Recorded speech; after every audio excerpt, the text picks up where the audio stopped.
Kneel before me. Colonel Briggs said it like a joke, and the operations floor laughed with him. He was standing by the big screen, laser pointer in one hand, coffee in the other, briefing a room full of men who'd grown old on war without ever being the one forced through the breach. The words were technically directed at the insurgent kingpin on the satellite photo, an enlarged still from a drone feed, grainy and washed out, but his eyes slid sideways and landed on her. You drop a woman into that, Briggs said, tapping the screen where the enemy fortress squatted on the coastline like a rusted animal. You're basically asking the bad guys to line up and say, kneel before me. Biology's not on her side, gents. They crack under pressure. Hormones, body mass, upper body strength. A few officers chuckled. Someone muttered, facts. Chief Petty Officer Elena Rios, 31, didn't move. She stood at the far edge of the Joint Task Force Horn of Africa Operations Center, hands behind her back, body language loose but aligned like a coiled rope. She listened while men with fewer scars and fewer deployments debated whether she would fold when blood started spilling. They saw her ponytail before they saw the little white star-shaped puckered scar just below her jaw from shrapnel in Marawi. They didn't know about the Silver Star citation locked in a safe in Norfolk under a cover name she no longer used, earned in a city the U.S. still pretended it hadn't fought in. They didn't know the ink running along the inside of her left forearm, half hidden under a compression sleeve, graceful calligraphy spelling out a name in Amharic. Lilam Tesfaye, a girl she hadn't been able to save in a flooded alley in Mogadishu. A girl whose older brother now ran half the pirate and terror networks along this stretch of African coast. A man who'd put a price on Elena's head big enough to buy a small nation. In 48 hours, when a Navy SEAL troop vanished along that same coast and every satellite, drone, and intel feed went blind, these same men would beg the woman they were dismissing to walk into the lion's den and drag America's most elite warriors out. If she survived, they'd learn what her previous command had actually called her, and why the last man who told her kneel didn't live long enough to repeat it. The Gulf of Aden looked peaceful from 20,000 feet, blue water ribbed with whitecaps, merchant ships crawling along shipping lanes like patient insects. Far below, the Somali coast knifed out into the ocean, hard-packed sand and jagged headlands. It looked clean on satellite imagery, clear sky, defined shadows, but Elena knew the ground truth. Rusted ship hulks used as floating prisons. Walled compounds packed with men who thought martyrdom was a career advancement. Fishing villages where boys got an AK before they ever held a textbook. Camp Sentinel was a scar scratched into that coastline, a joint forward operations base jam between a dry riverbed and a low ridgeline. HESCO walls, double belts of concertina wire, plywood huts, and a runway barely long enough to take the C-130s that brought supplies and occasionally took flag-draped coffins back out. 367 personnel lived inside that perimeter. Operators, intel, logistics, drone pilots, sailors, airmen, Marines. The full alphabet soup of American security, all shoving against each other under the same sun. At 0600 Zulu, Elena crossed the compound with the same smooth, economical gait she'd carried through jungle and city and desert. She was 5'7", maybe 140 in full kit, lean like a climber, corded muscle along her forearms. Her dark hair was braided and looped into a low bun to clear her helmet rails, a few wiry silver strands already threading at her temples. Brown eyes that seemed unfocused until you realized she'd cataloged every movement in the room. 12 deployments, 3 theaters, 16 confirmed hostage recoveries. There were rumors about operations in places that didn't show up on any map, but nothing you could put in a PowerPoint slide. The JOC, Joint Operations Center, smelled like burned coffee, hot electronics, and recycled air. Banks of monitors glowed with live feeds and map overlays. Voices overlapped. Radio calls, liaison officers quietly arguing, keyboards clacking. Elena moved to the tactical recovery desk without announcing herself.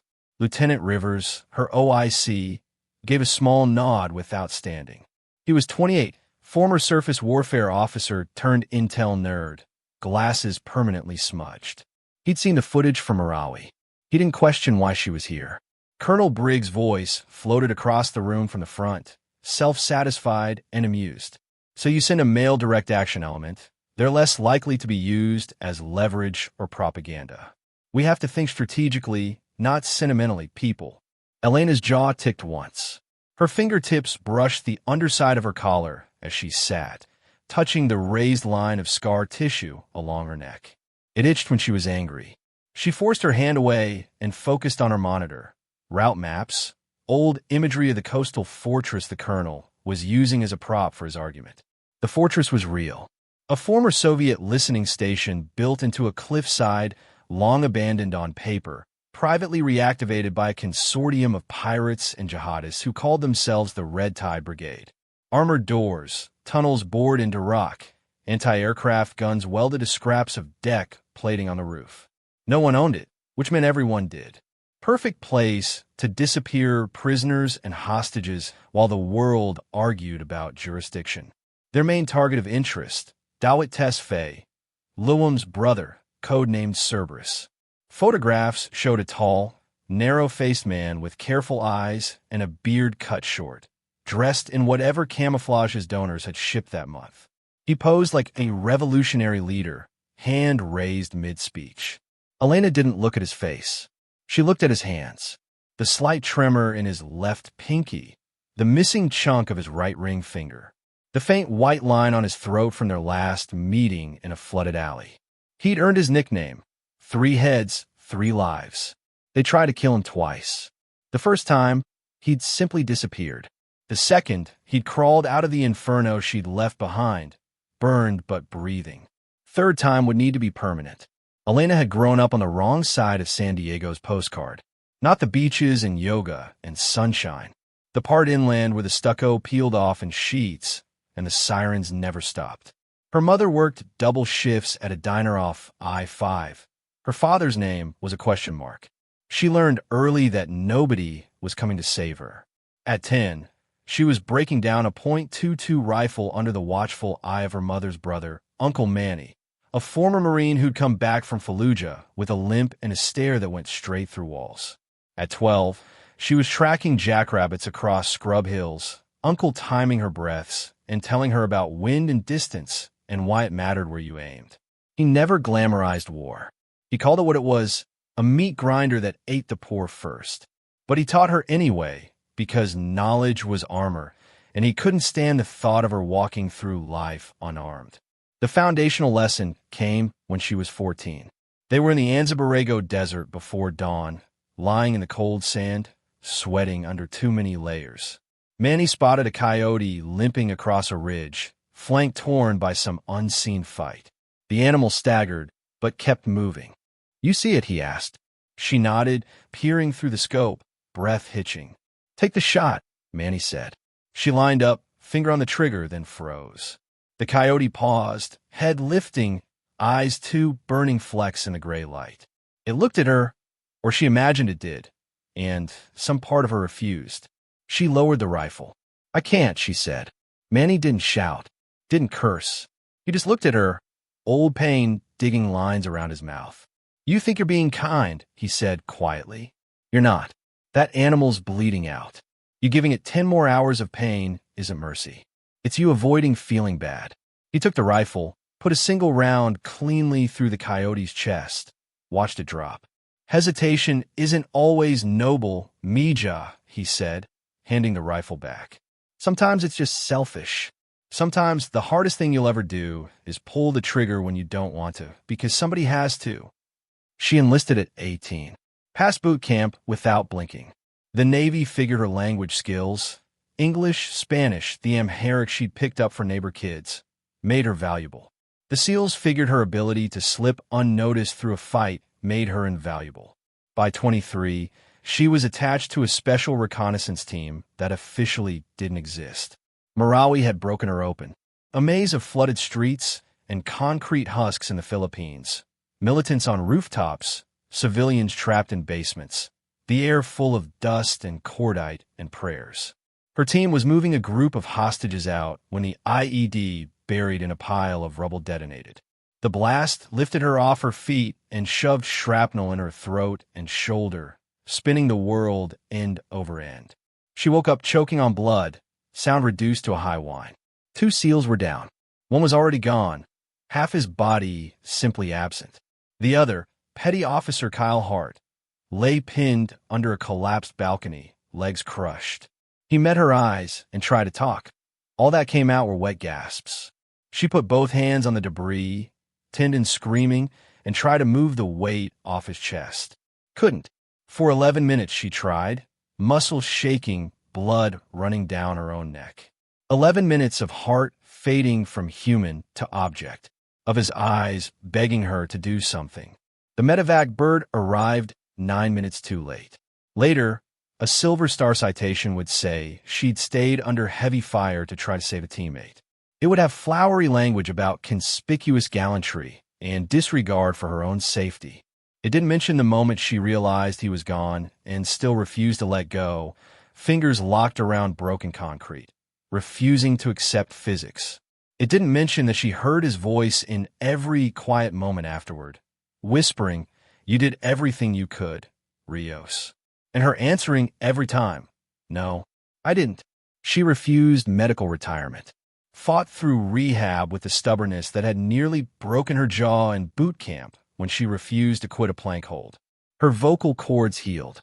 The scar on her throat did not. It became an invisible collar, a reminder.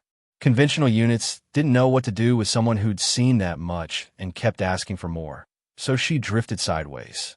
Joint missions, agency work, contracts that blurred the line between soldier and shadow. The op that painted Luam's name on her arm came 2 years later in Mogadishu. A flash flood, a panicked evacuation, a convoy trapped in rising water and gunfire. They dragged as many civilians as they could on a higher ground, children clinging to her neck like they were born to it. Somewhere in that chaos, she lost track of one small, bird-bone girl with braids and 2 serious eyes. They found Luam's body in the receding water the next day. Drowned. No bullet holes. No explosion. Just water. Elena inked the name on her arm 3 weeks later, hands shaking hard enough the artist made her take breaks. When she was approached for a program that didn't exist, deniable recovery and elimination missions with a sliver of legal cover, she said yes. Because someone had to pull the trigger when nobody else wanted to. Colonel Briggs had never pulled a trigger on anything but a range. 50 years old, hair retreating from sunburned forehead, West Point ring flashing whenever he gestured. 2 Iraq deployments and logistics. He was good at moving things from one place to another. Ammo, fuel, people. Files. He wasn't stupid or weak, just deeply convinced that his way of seeing the world was objective truth. He believed he was protecting women by sidelining them. He said as much during the readiness assessment he held 3 days after Elena arrived at Camp Sentinel. "We're not doing this to embarrass anyone," he said, while every operator and analyst in the building gathered on the makeshift range and obstacle course. "We're doing it to identify capability gaps so we can plug in." The course was standard: shoot, move, communicate. Obstacle walls, casualty drags, stress shoots. He'd added a timed element, competitive ranking, and a lot of thinly veiled comments about standards and real combat. Elena knew his setup when she saw one. She ran the course anyway. Timed stress shooting, 20 out of 20 rounds on steel under 30 seconds. Heart rate at 170, lungs burning. Obstacle walls. Got over them faster than half the men, using technique instead of brute force. Casualty drag. She hooked the 180-pound dummy's webbing over her shoulders and moved, one step at a time, vision tunneling, refusing to slow. She finished with the best time of the day. Briggs stared at the clipboard like it had betrayed him. Lieutenant Morgan, one of his boys, young, loud, Ranger tab, let out a derisive snort. Somebody slipped her the course layout, he said, just loud enough for the crowd to hear. No way she'd beat Peterson clean. Elena looked at him. Just looked. No words, no raised voice. There was something in her gaze that made him swallow the rest of his sentence. It didn't matter. The rumors started before Chow. She'd been given extra training. The course had been adjusted. She was on painkillers. She was getting special treatment because the Navy wanted to push diversity optics in their deployments. The base swallowed the story because it was easier than confronting their bias. That evening, while the gossip metastasized, Elena sat in the weapons cage, field stripping her SIG and M4 with methodical care. Rivers dropped onto the bench opposite her, a mug of coffee between his hands. No words for a while, just the sounds of metal on metal, springs pinging softly, the distant thud of helicopters coming and going. "You smoked them," he finally said. She shrugged. "It was just a PT test in nicer clothes." "They're scared," he said. "Not of you." "Oh, what you mean? If you're as good as your jacket says, everything they've told themselves about what women can't do is wrong. They'd rather believe the clipboard is lying." "I don't care what they believe," she said most of the way truthfully. "I care what they do when it's dark and somebody's screaming." He studied her face. "Your file for Mogadishu was heavily redacted. The parts one saw." He hesitated. "You shouldn't have had to carry that alone." She snapped the bolt back into place with a little more force than necessary. "I did," she said. "So I did." The scar on her throat twinged. That night, the flashback hit like a wave. One moment she was lying on her narrow bunk, listening to the faint thump of generator noise and someone's tinny music through a wall. The next, the room dissolved, and she was back in Marawi. Floodlight glare. Smoke. Kyle Hart's crushed chest rising and falling in sharp, shallow jerks. Her hands on broken concrete. Her throat raw from shouting. The weight that wouldn't move. Her brain knew she was in Africa. Her body didn't. Her heart rate spiked. Her breathing ragged. She could feel Hart's blood on her face, smell mud and burned plastic. "Move. Move, damn it. Move." The ceiling swam. Her hand clawed for something solid and closed around the photo she kept tucked in her wall locker. Hart, in dress blues, grin crooked, arm around a dark-haired woman holding a baby with his eyes. Wife and daughter. The life he didn't get to finish. She forced air into her lungs in fours. Inhale 4. Hold 4. Exhale 4. Hold 4. Again. Again. Until her heartbeat slowed from a gallop to a hard jog. "I'm still here, Hart," she whispered into the dark. "I'm still pulling." The knock on her door came the next afternoon. Rivers looked tired. His tablet was already in his hand. "CO wants you in the JOC," he said. Now, disaster never arrives politely. The Red Tide Brigade had been loud for weeks, attacking shipping, grabbing hostages, releasing videos, but intelligence suggested they were still fragmented. Some of the worst voices from ISIS and Al-Shabaab trying to claw their way back to relevance under a new flag.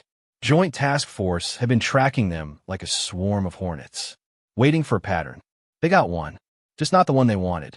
At 0300 local, a Navy SEAL troop, 13 men from SEAL Team 7, codenamed Trident 3, launched a raid against a suspected Red Tide logistics hub near that old Soviet fortress. Inserted by MH-60 undercover of a thunderstorm, tasked with grabbing a handful of mid-level facilitators. At 0314, the aircraft lost contact with them. At 0321, every overhead sensor covering that slice of coastline went dark. Comm satellites, drone feeds, everything. Space weather reports later called it a localized electromagnetic anomaly. Maybe natural, maybe not. At 0330, instead of the scheduled objective secure call, the JOC received a 30-second burst transmission. Frantic yelling, gunfire, an explosion, and one clearly screamed phrase over the top of the chaos. Trident 3 is compromised. They're taking us. Static. And then nothing. By 0400, the JOC felt like an overclocked heart. Colonel Briggs stood at the center of it, red-faced, barking orders. Maps of the coastal fortress and surrounding terrain lit up the main screens. Every staff officer with a pulse had been dragged out of bed. "We are not losing a whole goddamn SEAL platoon on my watch," Briggs said, voice hoarse. "I want options, people, not excuses." Rivers leaned toward Elena, voice low. Comsapac picked up chatter. Red Tide, claiming they bagged American devils and are taking them to the Cliff Stronghold. "It's real." Elena's eyes pinned the satellite image of the fortress. She could see entry routes, dead ground, firing arcs, even without overlays. She could also see how easily a rescue force could be funneled and killed.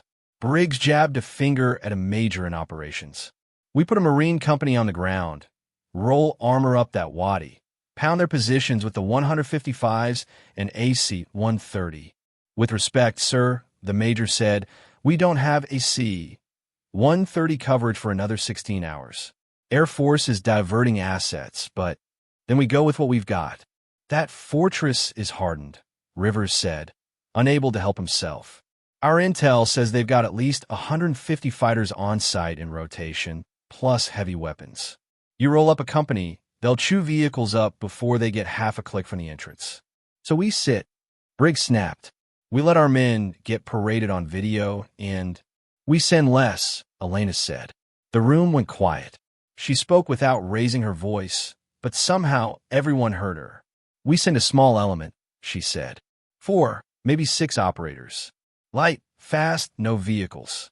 They go in by water and vertical insertion, same as the SEALs did, but they don't hit the front.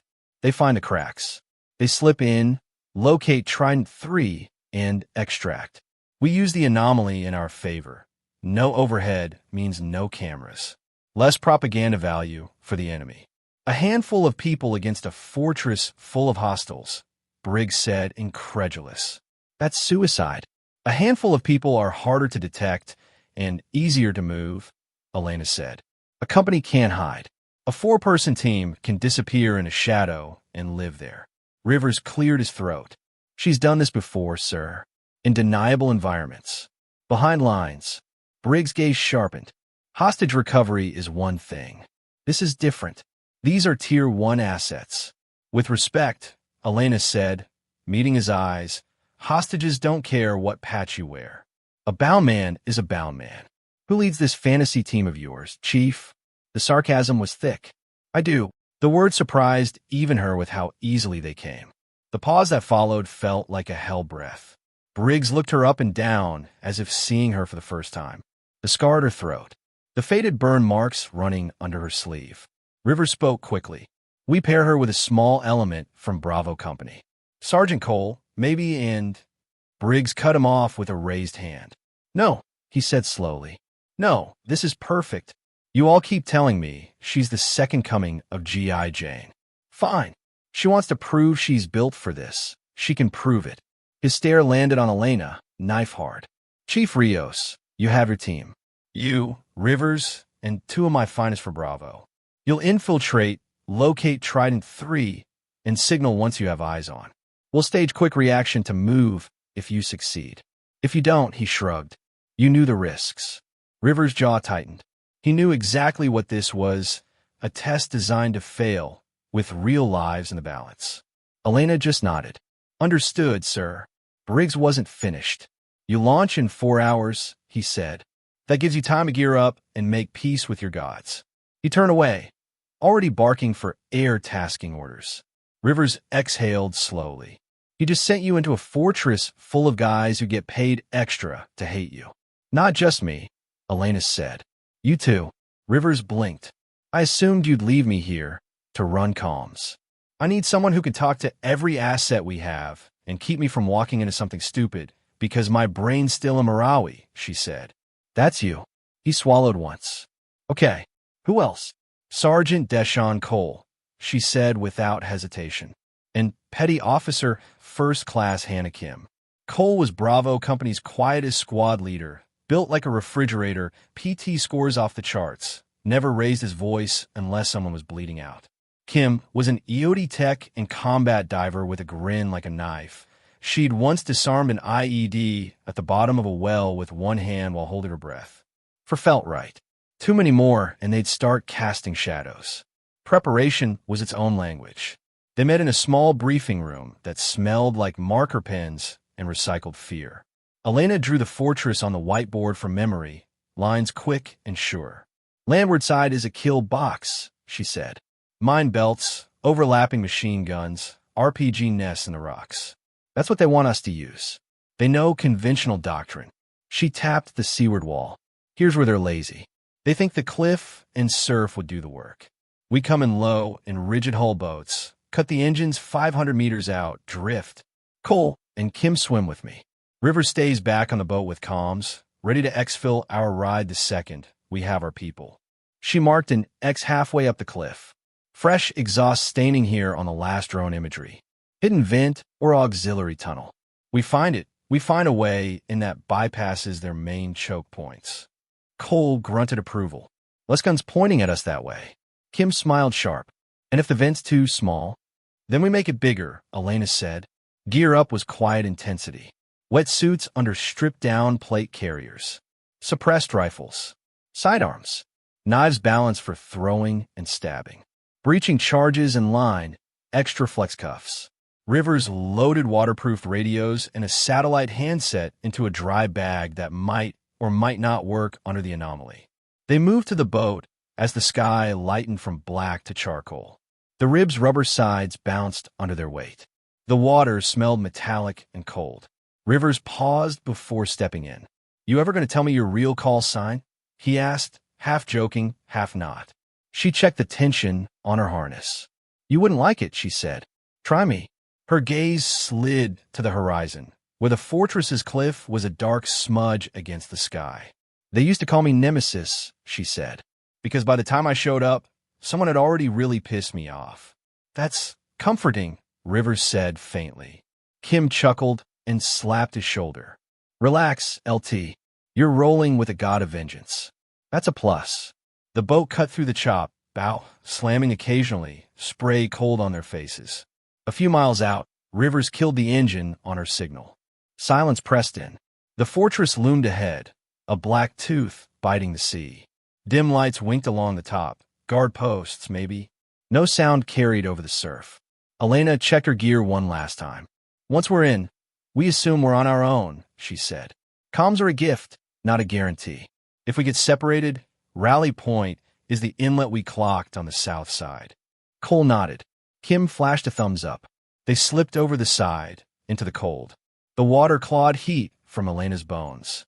Her first breath under the surface sent a shock through her chest, but she pushed past it, legs and arms moving in a calm rhythm. Bioluminescence lit around her fingers like liquid stars.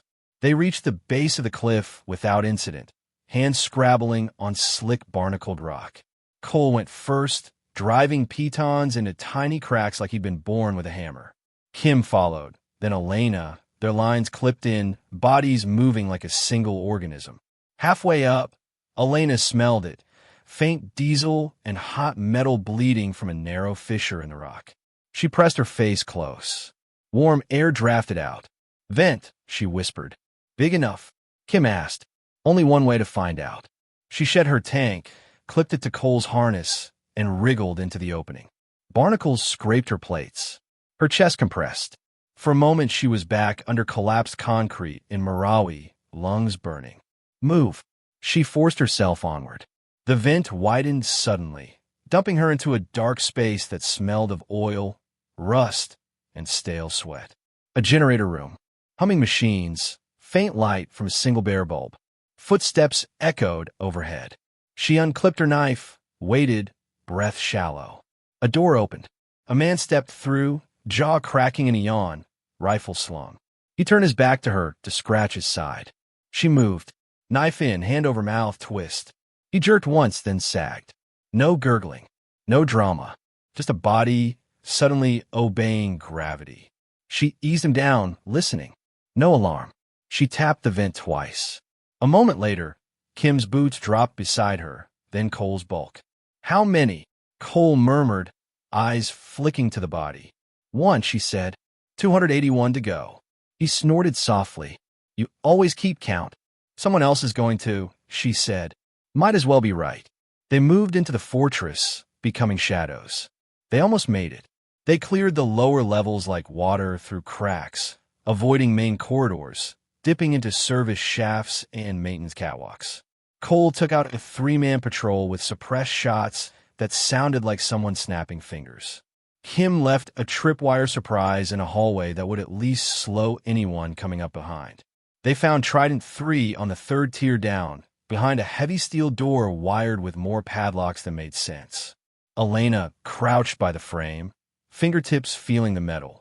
Too much security for just prisoners, she said. Either they're in there, or this is something worse. River's whisper scratched in her ear, distorted but audible through the anomaly. Rios, we've got less than 15 minutes before that storm front screws with your electronics even more, he said from the boat. You need to move. She nodded, even though he couldn't see her. Kim worked the locks with a speed born from years of dealing with explosives and people who liked them. Cole kept his rifle up, covering the hall. The last lock dropped. Elena eased the door open. Inside, a dozen figures looked up, eyes hollow over dirty duct tape gags. Trident 3, hands bound, some limping, one man's leg splinted with a rifle stock and tape. They were alive. Relief hit Elena so hard she swayed. SEAL Team 7, she whispered. Nods. One man with officer tabs on his torn uniform blinked hard. Chief Rios, he mouthed around the tape, eyes disbelieving. Her stomach dropped. She knew him. Commander Noah Maddox. They'd worked opposite each other once on a joint op in the Caribbean, under too many layers of cover. He knew who she'd been.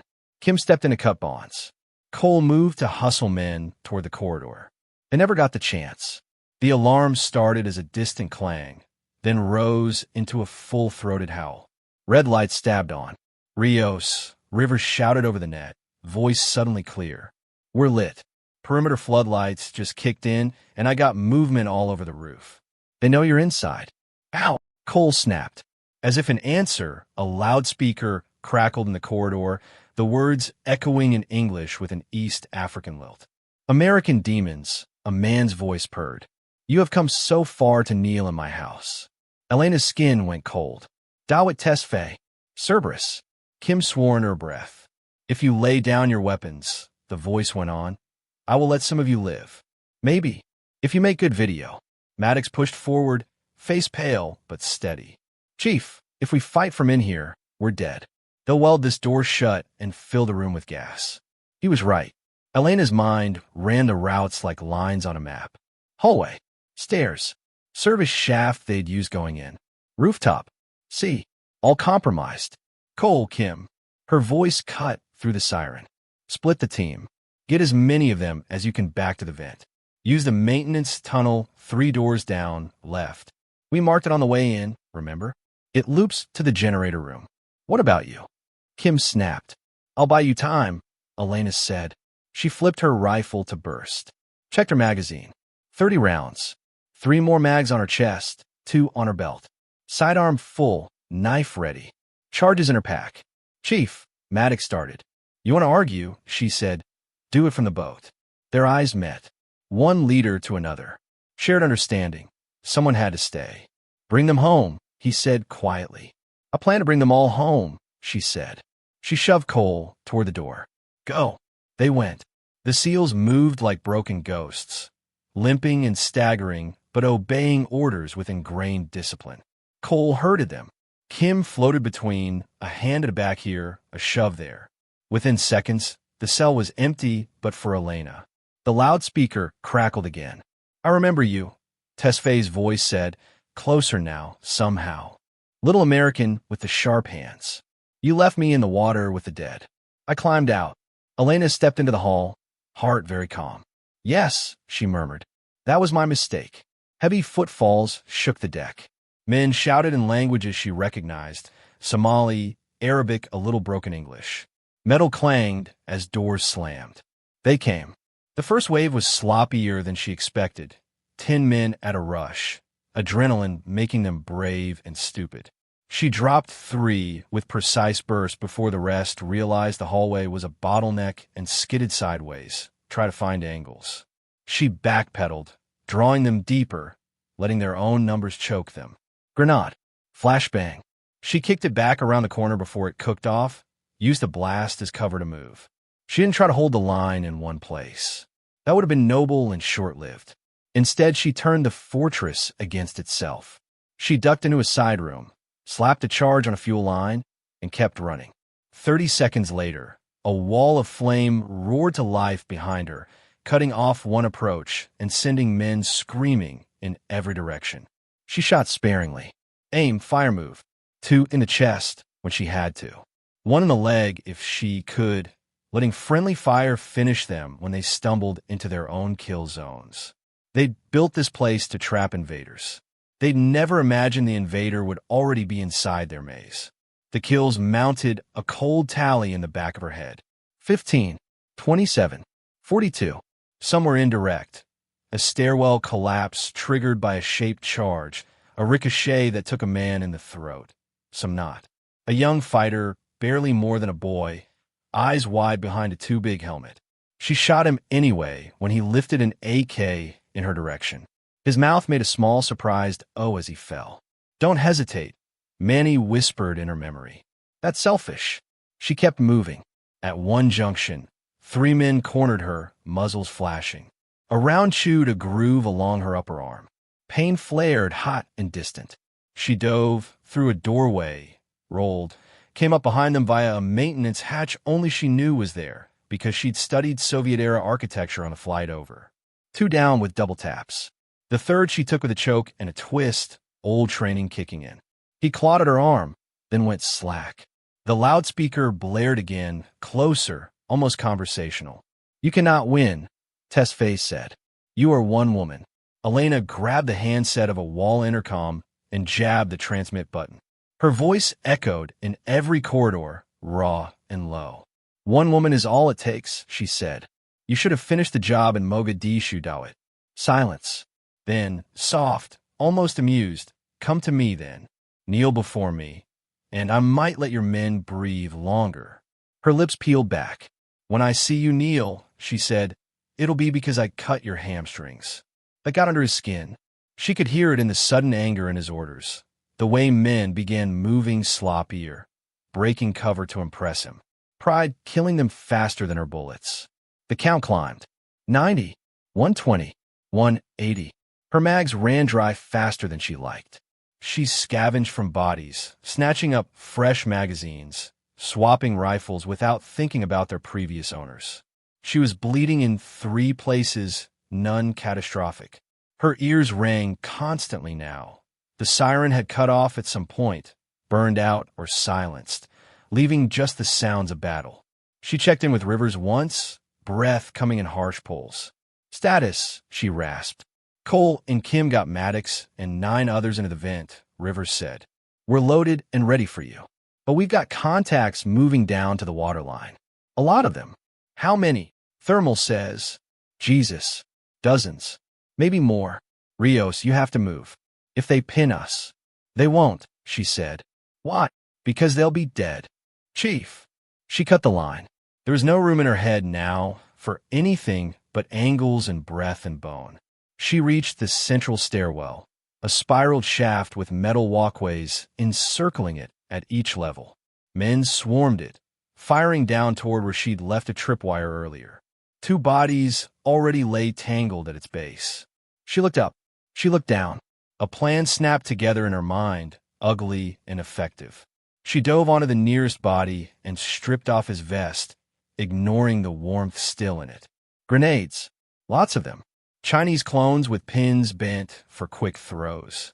She ripped 3 free and yanked the pins, thumb levers clamped under her gloved fingers. Then she swung out onto the railing. For one vertigo-soaked second, she was hanging above a hollow core of metal and air, fighters yelling on every level. "Kneel before me!" Someone roared from above, spotting her. She let the grenades fall. 1, 2, 3. They tumbled end over end, bouncing off grating and shoulders, dropping toward the bottom. Men scrambled, shoved, tripped each other trying to move. The explosions climbed in a brutal chain, magnified by enclosed space. Boom, boom, boom, shrapnel scything upward. Bodies crumpled. The central stair became a blender. She didn't watch the details. She flung herself onto the opposite walkway, rolled, came up running as shock and smoke filled the shaft. Her count ticked again, imprecise now, more a feel than a number. 200, 230, 260. Her legs felt heavy. Her lungs burned. She was riding the thin edge between focus and collapse, the same place she'd lived in Marawi, refusing to let go of concrete anchored to a dead man. This time, Nobody was pinned. This time, she could still move. She reached the upper levels. The door to the command center was ajar, lights spilling out. Voices argued inside, sharp and clipped. Someone mentioned boats. Someone else the word escape. Dawit was going to run. She wouldn't let him. Elena slammed through the door, rifle up.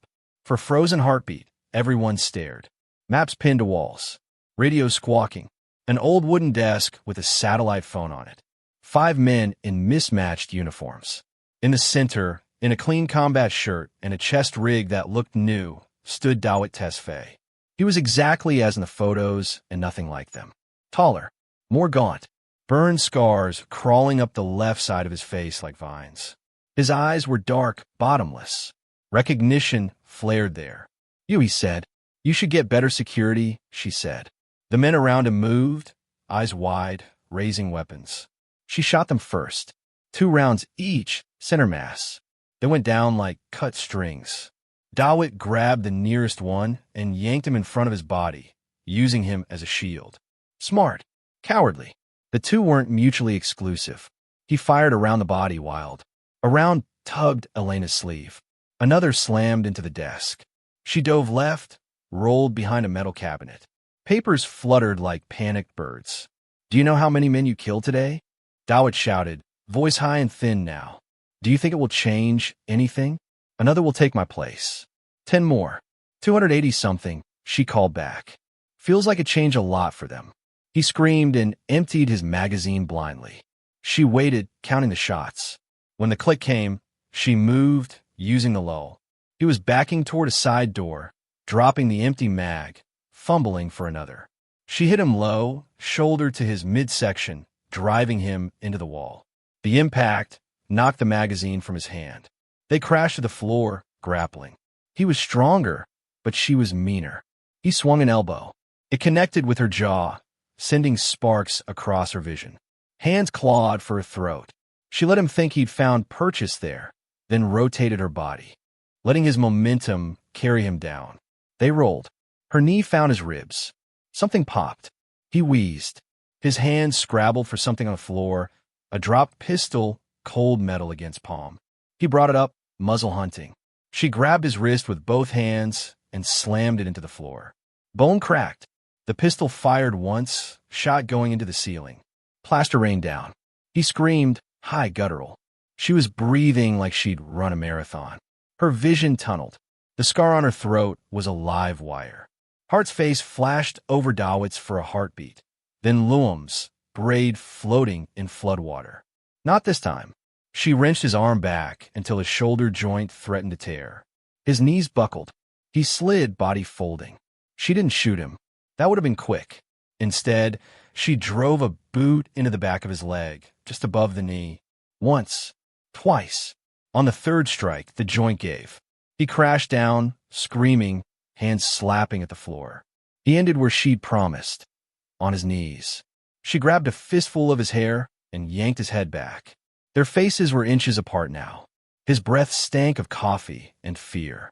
"Nobody," she said, each word a stone, "tells me to kneel." His eyes burned with hate and something else, realization. "You're a monster," he spat. She smiled, humorless. "Today, you made me be." The pistol lay between them.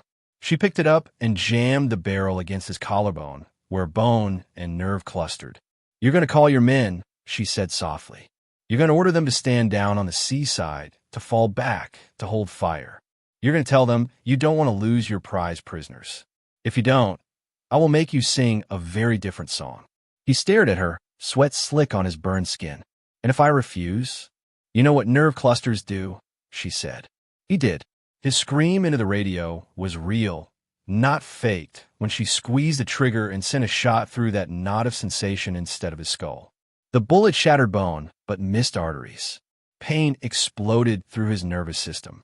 He collapsed again, babbling orders into the handset when she pressed it to his lips. "Cease fire on the waterline.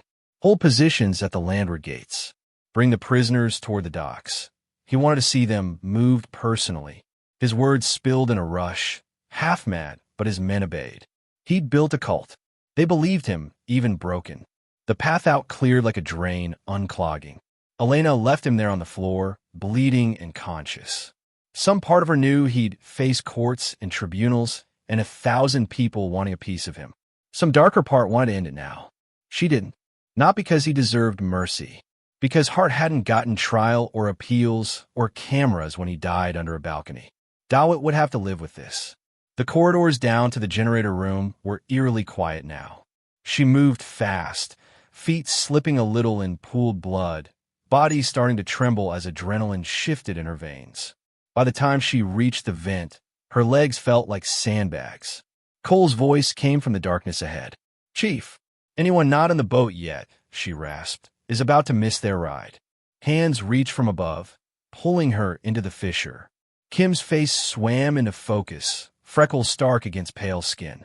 "You look like hell," Kim said. "Feels like it," Elena said. They dropped one by one into the cold surf. The Ribs engine coughed to life as Rivers gunned it, eyes wide when he saw Elena haul herself over the gunnel. "What the? How many did you?" "Later," she said, collapsing onto a bench. Maddox sat opposite her, legs splinted, face grimed, but eyes clear. SEALs slumped around him, silent in their exhaustion. Rivers glanced back toward the fortress. The cliff glowed red in places where her charges had gone off, smoke drifting up like tattered flags. Men ran ant-like along the parapets, confused, firing sporadically into empty water. "How many?" Maddox asked quietly when the fortress shrank behind them. She thought about lying. 282, she said finally. "Give or take." He exhaled, something like awe and sorrow mingled. "You kept count. Someone else will," she said. "Might as well start from the truth. Camp Sentinel's landing zone looked different when you were coming back instead of leaving." Medics swarmed the SEALs, hustling them toward triage tents. Cameras did, too, carried by public affairs specialists already smelling a story. The rumor machine spun itself off its axis as word spread. Trident 3 recovered. All of them. Alive. Colonel Briggs waited at the foot of the ramp. He tried to look composed. He failed. His eyes kept flicking from Maddox, back from the dead, to Elena, clothes-stained, arm bandaged, face unreadable. Rivers limped down beside her, exhaustion etched in every line of him. Cole and Kim followed, moving like they'd left half their weight back on the cliff. Briggs cleared his throat. "Chief Rios," he said. "Commander Maddox has been on video call with his chain of command the entire flight back. They filled me in on some details I didn't have." His gaze dropped to her throat scar, her forearm ink, then lifted again. "About Marawi, Mogadishu, other places I don't have the clearance to name." "Sir," she said. His jaw worked. "I owe you," he stopped, started again. "I owe you an apology. Multiple. I misjudged your capability. Your biology." The word tasted sour in his mouth. Around them, men who had laughed at his earlier joke were suddenly very interested in their boots. Elena looked past him to where medics were loading a SEAL with a broken arm into an ambulance. The man caught her eye, managed a weak thumbs up. She returned it. "What matters, sir," she said, "is that they're home." "Yes, but I'm not interested in hearing you absolve yourself," she said quietly, level. "Not today. Maybe not ever. You want to fix something? Fix the system that taught you I couldn't do what I just did." A muscle jumped in his cheek. "Oh, keep that in mind," he said. Maddox approached, leaning on a crutch. He looked at Elena like she was both familiar and entirely new. "Nemesis," he said under his breath, so only she and Rivers could hear. "I thought you were a ghost story we told new guys." "Ghosts don't bleed this much," she said. He smiled, faint and fierce. "For what it's worth, my men are alive because you didn't crack under pressure." She thought of Hart, of Loam, of Dawit on his knees in his own command center, screaming into a handset, of the coyote in the desert. "No," she said. "I cracked a long time ago. I just learned how to fight with the broken edges." Rivers handed her a bottle of water. She took it, fingers shaking now that the mission was over and her body realized it could fall apart. "You know this is going to be spun into a recruiting video," he said wryly. "One woman kills 282 terrorists, rescues SEALs. They'll slap dramatic music on it. Slow motion." She snorted. It hurt. If they're smart, they'll spin it into a policy memo instead. He raised an eyebrow. Women crack under pressure, she said, nodding toward the JOC. It's biology, not bias. They should put tonight's numbers next to that quote. Rivers looked at her for a long moment. You need sleep, he said finally. I need a shower, she countered. Then I'll write the after-action report from hell. He winced. I do not envy whoever has to read that. She watched the sun haul itself up over the horizon, turning the fortress's smoke smear on the distant sky into a faint bruise. Somewhere out there, new recruits were picking up rifles. New plans were being drafted to hurt people she'd never meet. The fight didn't end because she'd stacked 282 bodies on a cliff. But 12 men who'd expected to die in a concrete cell were breathing under the same sun as her now. That was enough for today. She touched the ink on her forearm, fingers resting over Loam's name. Then she touched the scar on her throat, remembering Hart's voice, telling her it wasn't her fault. Maybe not, she murmured, but it's my responsibility. She turned away from the wind and walked back into Camp Sentinel, boots crunching on gravel, the weight of her kills and her saves settling around her like a cloak.